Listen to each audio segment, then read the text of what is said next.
Researchers once left 17,000 wallets across the globe stuffed with cash as a test, but the result wasn't what anyone predicted.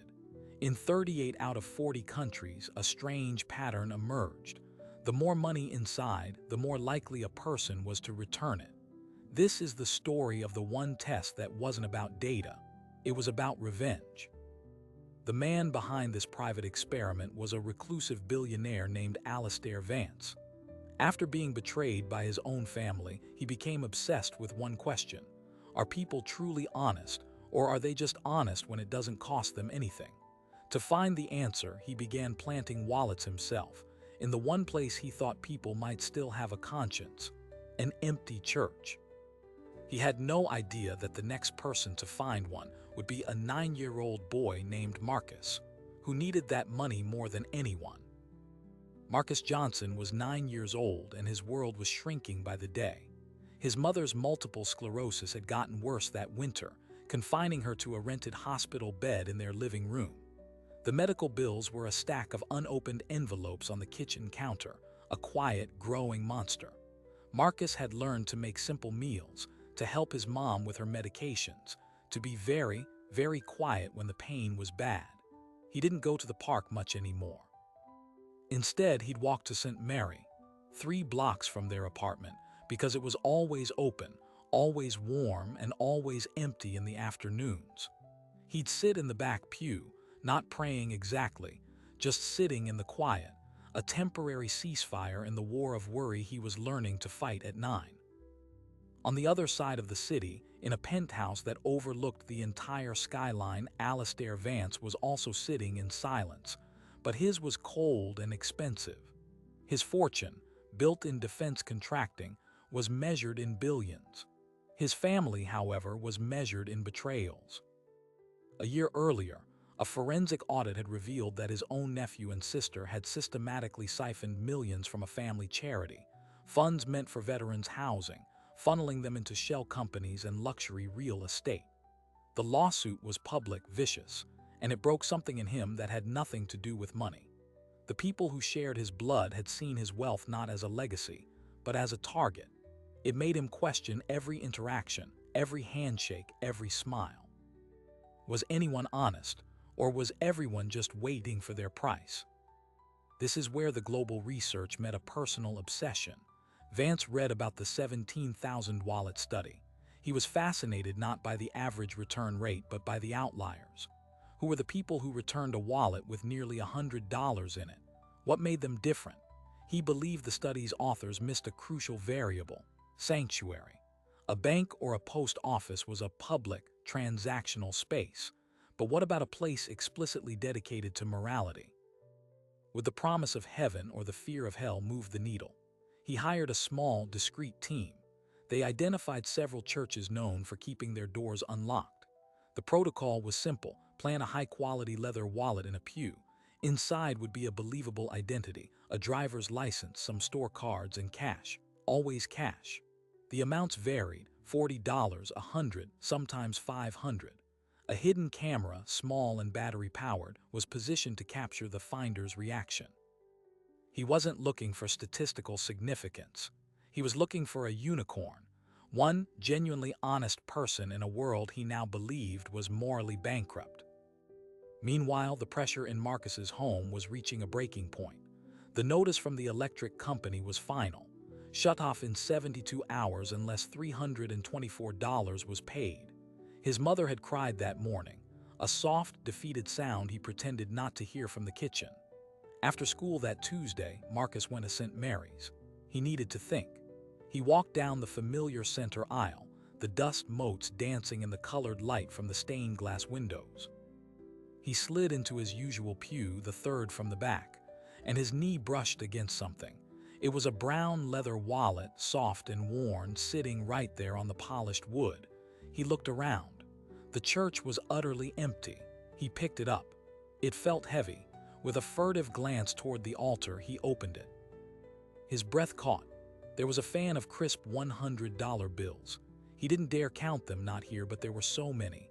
More money than he had ever held. Beneath the cash was a driver's license, a man named Robert Hill, an address across town. In that instant, two futures split apart. One path, pocket the cash, save his mother from the dark and the cold, solve the problem that was crushing them. The other path, return it, do the right thing. Be the person his mom believed him to be, even if it meant watching her suffer. The global study suggested a surprising number of people would choose the latter. But those people weren't 9, and their mothers weren't sick, and their lights weren't about to go out. Marcus sat frozen, the wallet burning in his hands, completely unaware that in a quiet security room miles away, a billionaire was leaning forward, his eyes fixed on a monitor, waiting to see which human nature would win. He closed the wallet. The soft click of the clasp was the loudest sound in the silent church. His hands were shaking. He counted the bills hidden under the pew, 12 of them, $1,200. It was an impossible number. It was the electric bill and groceries for months and maybe even one of his mom's prescriptions. He sat there for 10 full minutes, the wallet in his lap, staring at the figure of Christ on the cross. His mother's voice played in his head, not from yesterday but from years ago, reading him a story about honesty. Your word is all you've really got, Marcus. It's the one thing nobody can take from you. He stood up, his legs weak. He put the wallet in his backpack, right next to his unfinished math homework. He didn't run. He walked, each step heavy, out of the church and into the cold afternoon. In the security room, Alistair Vance let out a slow, disappointed breath. The boy had taken it. Of course he had. He watched the grainy black and white feed as the boy slid the wallet into his bag. Another data point for human greed. He was about to turn away to log the result when the boy on the screen did something unexpected. He didn't leave. He walked to the front of the church, dipped his fingers in the holy water font and made the sign of the cross. Then he turned and walked, not toward the door that led to the street and freedom, but toward the small side office where the parish secretary worked. Vance leaned forward, adjusting the feed. What was he doing? Marcus pushed open the heavy office door. An older woman with glasses looked up from her computer. "Can I help you, sweetheart?" Marcus took the wallet from his bag and placed it carefully on her desk. "I found this in a pew. I think someone lost it." The woman's eyes widened slightly. She opened it, saw the cash, and let out a low whistle. "Oh my, that's a lot to lose." She looked at Marcus, really looked at him, at his too small winter coat and his worn sneakers. "You brought this here?" Marcus nodded. "The license says Robert Hill. He doesn't go to this church, I don't think, but I found it here." The secretary's expression softened into something like awe. "You are a good young man. Wait right here." She picked up her desk phone. Vance watched, stunned, as the secretary made a call. This was not in the protocol. The wallet was supposed to be found by an adult who would either pocket it or turn it into the main lost and found, where Vance's contact would retrieve it. A child involving church staff was a complication. His phone buzzed. It was his security lead. "Sir, the asset at St. Mary's reports a child just turned in the wallet to the parish office. They're calling the number on the license." "What's the play?" Vance thought quickly. The number on the license went to a secure, anonymous voicemail that would instruct the finder to hold the item for a friend to collect. But a child changed things. The moral calculus was different. The experiment was contaminated. "Tell the asset to intercept," Vance said, his voice tight. "Have her tell the boy she'll handle it and take possession of the wallet. Standard recovery." But Marcus was already shaking his head at the secretary. "No, it's okay. I have the address from the license. It's not too far. I can take it." He felt a sudden, fierce urgency. He had made the hard choice. He needed to see it through.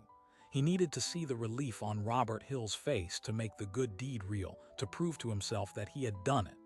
The secretary hesitated, but something in the boy's determined expression made her relent. She wrote down the address from the license on a piece of notepaper and handed it to him, along with the wallet. "You be careful now, and thank you. You've done a wonderful thing." Marcus took the bus across town, clutching the backpack with the wallet inside like it was a live bomb. The address led not to a house, but to a sleek, modern office building in the financial district. The lobby was all marble and glass. A stern security guard stopped him at the front desk. "I'm here to see Robert Hill," Marcus said, trying to make his voice sound firm. "I found his wallet."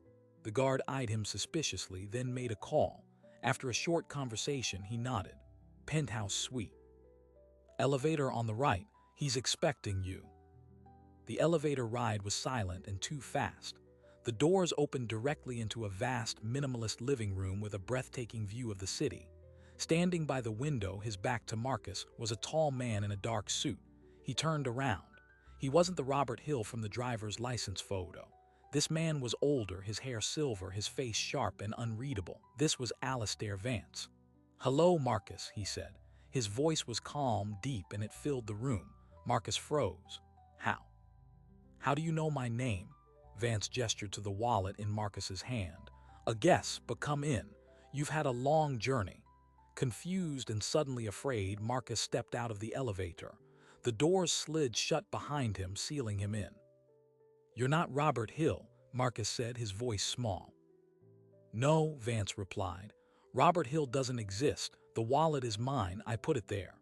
He walked to a sideboard and poured a glass of water, placing it on a low table. "Sit down, please." Marcus didn't move. The pieces were crashing together in his mind, forming a terrifying picture. You left it there on purpose." "Yes," Vance said, finally looking directly at him. "It was a test, and you, Marcus, just passed it." The word test hung in the air like a poison. The moral struggle in the church, the weight of that decision, the bus ride, all of it had been a game, a trap. The righteous feeling he'd had evaporated, replaced by a hot, shameful anger. "You were watching me." Vance didn't deny it. The goal was to observe honest behavior in a moral environment. Your demographic was an unforeseen variable, but a fascinating one.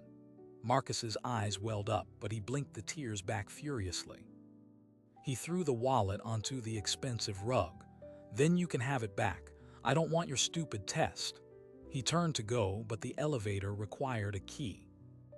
Vance watched him, analyzing the reaction. The anger was genuine, the betrayal was profound. This was more raw data than he'd gotten from any adult subject.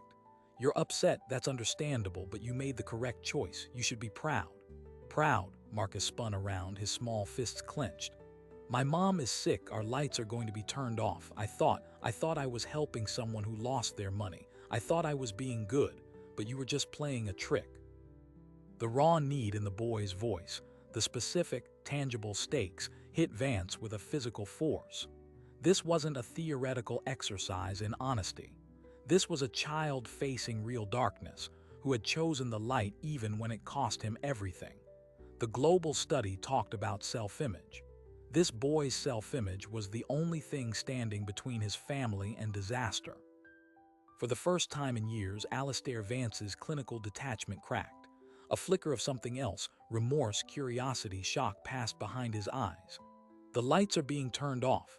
Marcus looked at the floor, humiliated to have said it out loud in this palace of a room. He just nodded.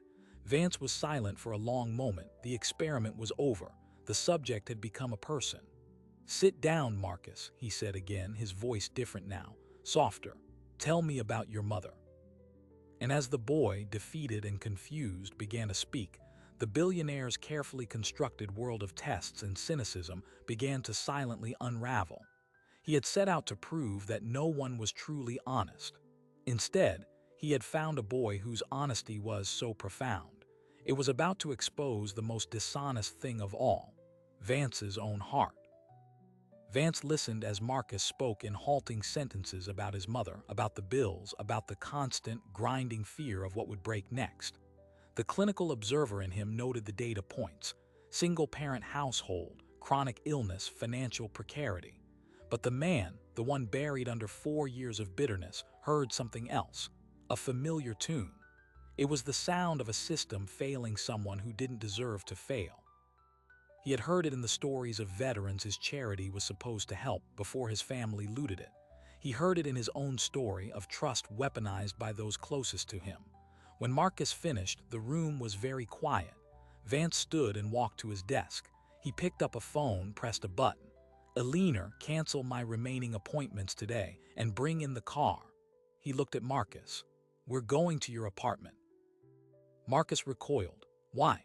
"Because you passed the test," Vance said, his tone leaving no room for argument. "And in my world, that means you get a reward. Consider it a finder's fee."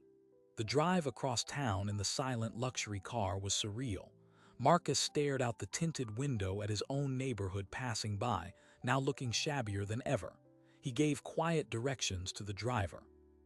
When they pulled up to his building, Vance's expression didn't change, but his eyes took in every detail: the cracked steps, the missing buzzer, the general air of exhaustion. Marcus led him up to the third-floor apartment. The door was unlocked. Inside, the air was warm and still, heavy with the scent of medicine and tiredness. Marcus's mother, Lena, was on the hospital bed in the living room, asleep.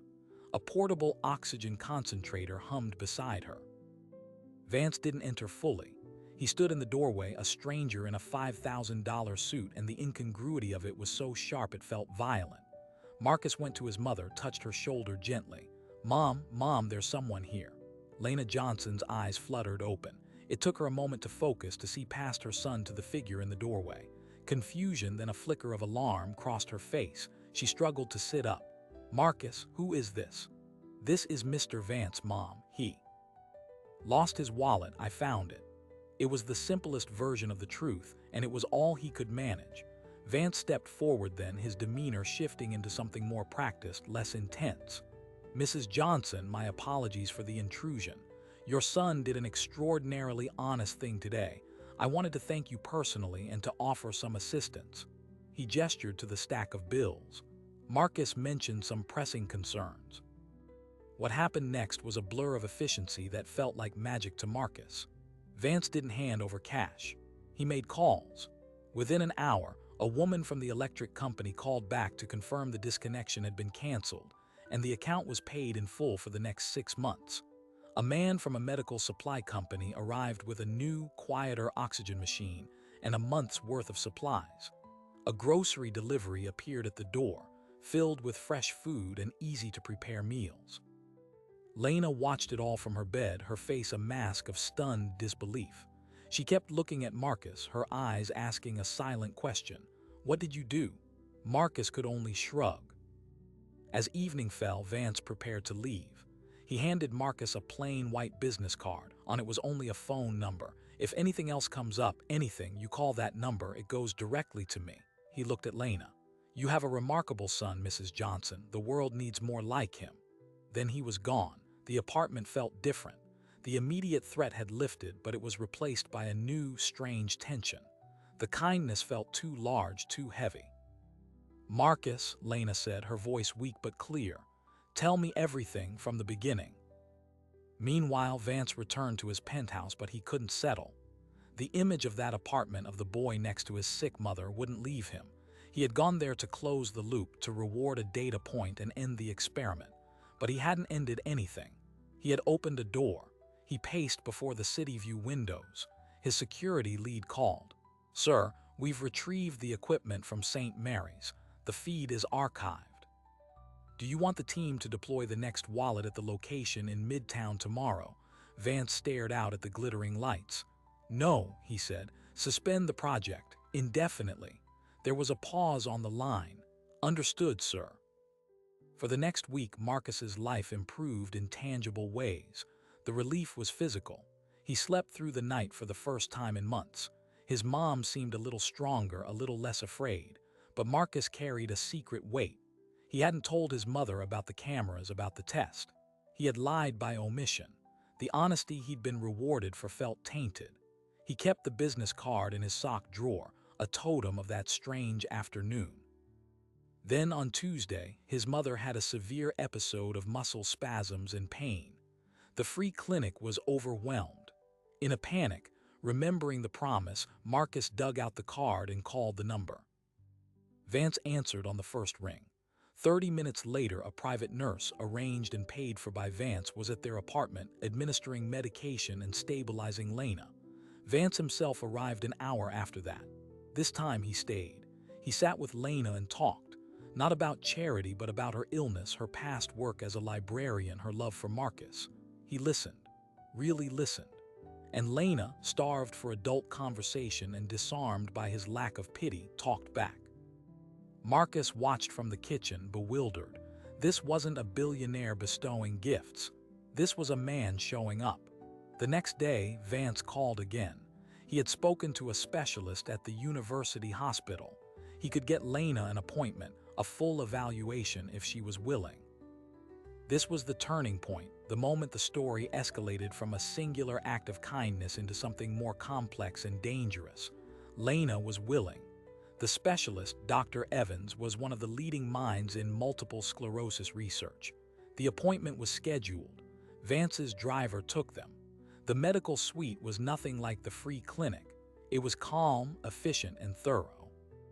Dr. Evans reviewed Lena's haphazard medical history, her outdated treatments, and laid out a new, aggressive management plan.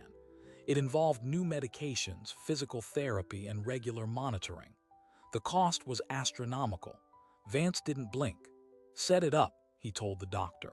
To Lena, he said, "Consider it an investment in your health and in your son's future." But the universe has a way of balancing the scales. As Lena began her new treatments, showing flickers of real improvement, a shadow from Vance's world was stirring. His nephew, Jason, the one accused of embezzling from the charity, had been monitoring his reclusive uncle's activities. He had gotten word of unusual expenditures, large payments to a medical group, a grocery service, utility bills for an unknown apartment. To Jason, drowning in legal fees and fighting for his own slice of the Vance fortune, this smelled like weakness, or worse, a new vulnerability. He hired a private investigator. The investigator, a man named Croft, was good at his job.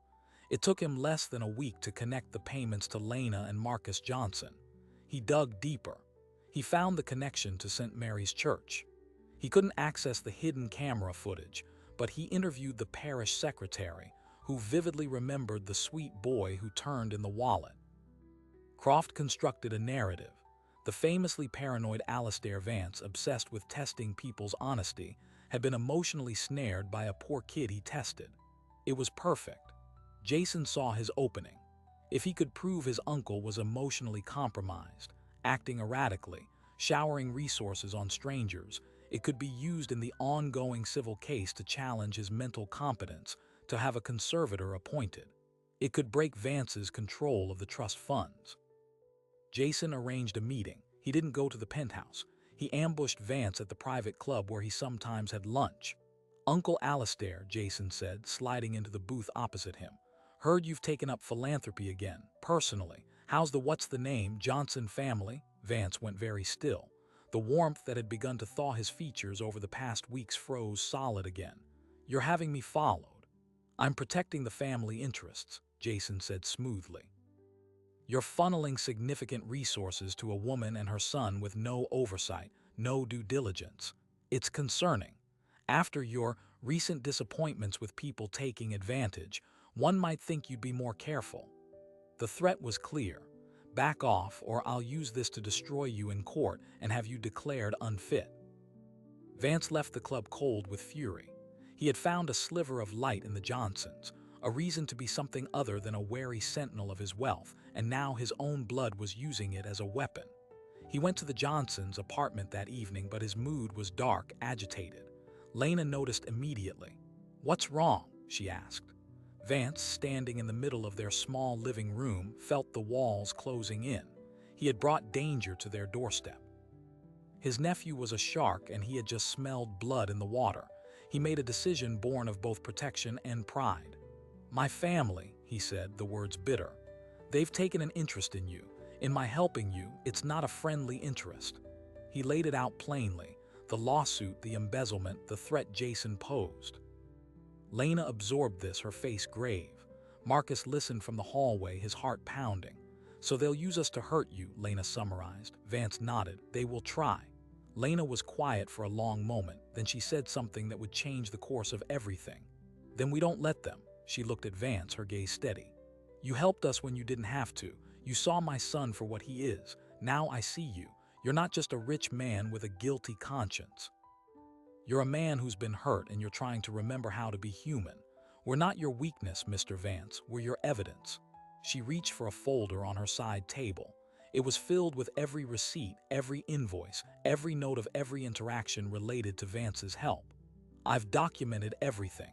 Dates, times, purposes. Not because I didn't trust you, but because I wanted to remember the kindness. It looks like we might need it." In that moment, Alastair Vance saw not a victim, but an ally. Lena Johnson, bedbound and sick, had outmaneuvered him in foresight.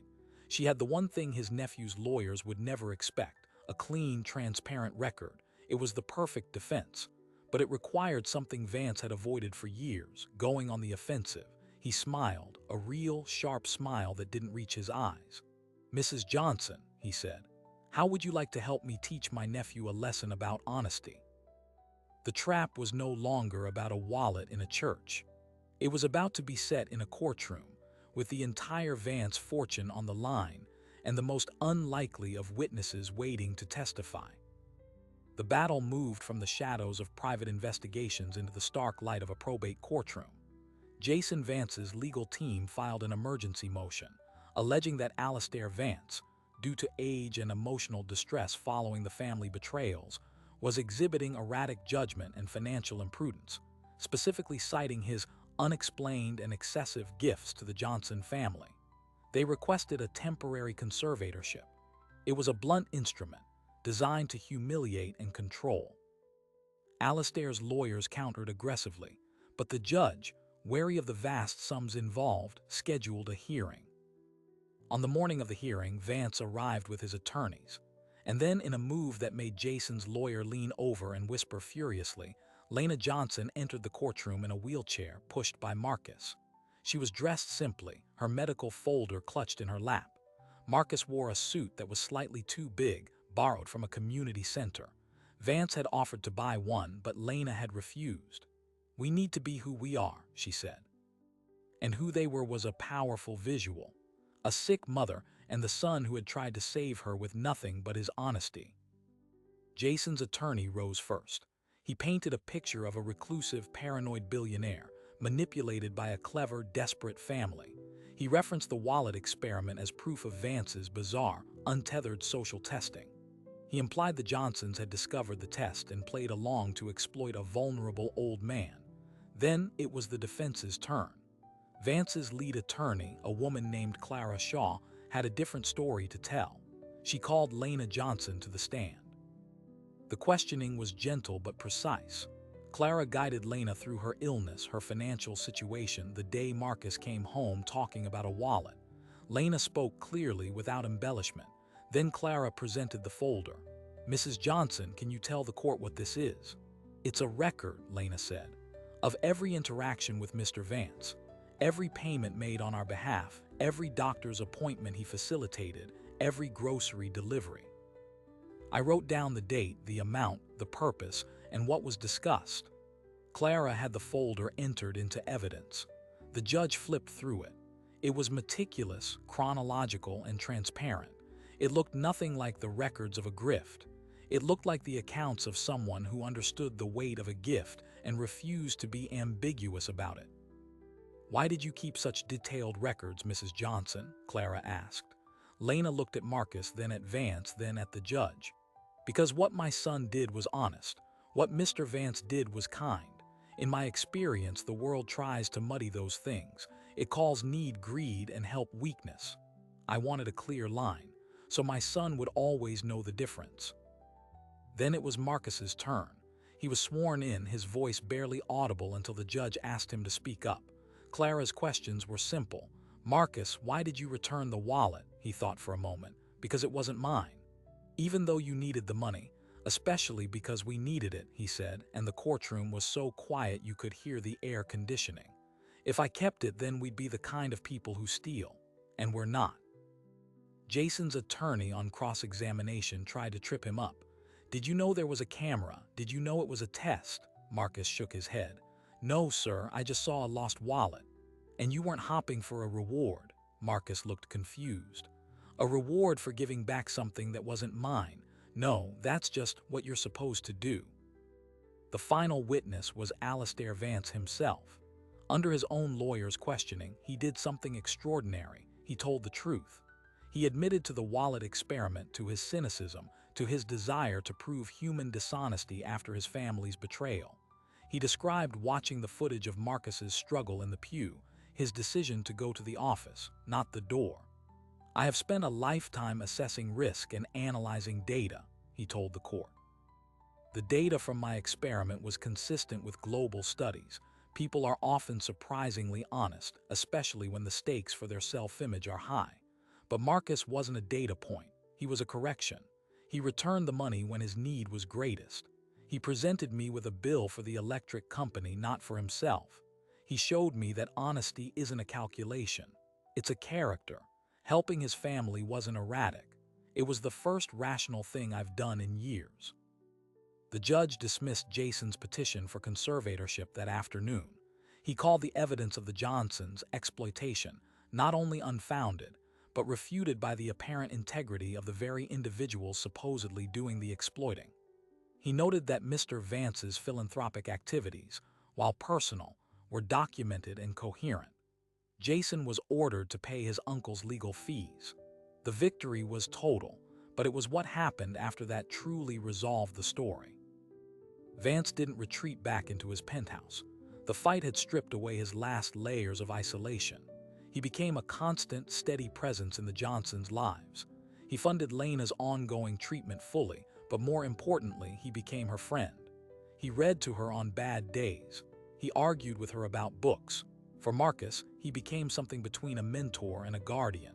He helped with school projects, not by giving answers, but by taking him to museums and libraries to find them. He enrolled him in a better school. He taught him about finance, not as a tool for wealth, but as a tool for security. The relationship was no longer about debt or gratitude. It was about family, the kind you choose. And Vance did one more thing. He took the data from his abandoned church experiment, anonymized and aggregated it, and sent it, along with a significant donation, to the behavioral research team that had conducted the global 17,000 wallet study. In an accompanying letter, he wrote about the outlier case that changed his mind, not about statistics, but about hope. He wrote, "Your research proved honesty exists. A child proved it matters." Years later, Marcus Johnson would graduate at the top of his high school class with a full scholarship to study ethics and philosophy. Lena Johnson, while never cured, would have her disease so well managed she would volunteer from her home as a counselor for others with chronic illnesses. And Alastair Vance, the reclusive billionaire, would establish the Vance Integrity Fellowship, a scholarship program not based on grades or athletic prowess, but on documented acts of everyday honesty. The first fellow was a girl who had worked for months to repay a store owner for a window her brother had broken, long after anyone had noticed. The final surprising detail emerged only at Marcus's graduation party. Vance gave a speech. At the end of it, he took a small, worn, brown leather wallet from his pocket. He held it up. "This," he said, "is the original, the one from the pew at St. Mary." He walked over to Marcus and handed it to him. "It's empty now. The money was spent long ago on light and food and medicine, but what it contained was never cash. It was a question, and you, Marcus, were the answer." Inside the wallet, Marcus found a single new slip of paper. On it, in Vance's precise handwriting, was written, "The experiment is concluded. The hypothesis was wrong. People are better than I believed. Thank you for proving it." The story that began with a test of honesty in an empty church ended not with a verdict, but with a family. It confirmed the strange, beautiful finding of the global research, that our self-image, our desire to see ourselves as good people, is often more powerful than our immediate need. But it added a deeper human layer, that sometimes one act of integrity can thaw a frozen heart, and in the resulting warmth, everyone finds their way home. The lesson was never just about returning a wallet. It was about how that single choice can become a current that reshapes the landscape of many lives, turning a test of character into the foundation of a new one. So what does the story of a wallet, a boy, and a billionaire truly tell us about honesty? The global study gave us a stunning statistical fact. People are more likely to return a wallet the more money it contains. But Marcus and Alastair gave us the human truth behind the data. Honesty isn't just about resisting temptation. It's about affirming who you are, especially when the cost is high. For Marcus, it was the terrifying choice between being a thief and being his mother's son. For Alastair, it was the harder choice between staying a cynical observer and becoming a vulnerable participant in someone else's life. The science calls it self-image concern. We could call it conscience, that small, quiet voice that asks, "What kind of person are you?" This story reminds us that voice is worth listening to, not because it promises a reward, but because the answer defines us. Every day we face our own version of that wallet in the pew. It might be returning extra change given by mistake, admitting a fault when no one would know, choosing integrity over convenience. These moments feel small, private, insignificant. But they are the bricks with which we build our character, and with which the character of our world is built. Alistair Vance set out to prove a point about human nature. He ended up learning a lesson about human connection. He discovered that the antidote to betrayal isn't more tests, but more trust. That the cure for isolation isn't higher walls, but open doors. Marcus, in his simple, profound act, didn't just return cash. He returned a man's faith in people.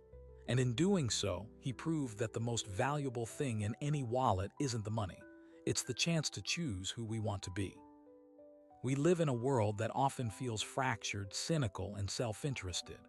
But the research and stories like this one suggest something else is also true.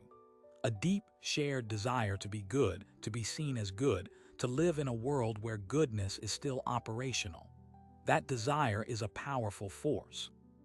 It can make a stranger pay a utility bill, inspire a sick mother to keep meticulous records of kindness, and motivate a billionaire to replace a charity built on suspicion with a fellowship built on faith. What would you have done in that empty church? It's a question worth carrying with you. And perhaps the more important question is, what will you do tomorrow when your own moment of quiet, unseen honesty arrives? Will you recognize it? Will you listen to that small voice? This story was created to share meaningful life lessons with you. We make memory stories, and we are glad you are here. If this story reminded you of the power of a single good choice, tap the like button. It helps us share these messages with more people. Share this video with someone who needs to hear that their integrity matters, even when no one is watching. Subscribe to our channel and turn on notifications. We are here to bring you more true stories that explore the depth of the human heart, stories that don't just entertain, but restore.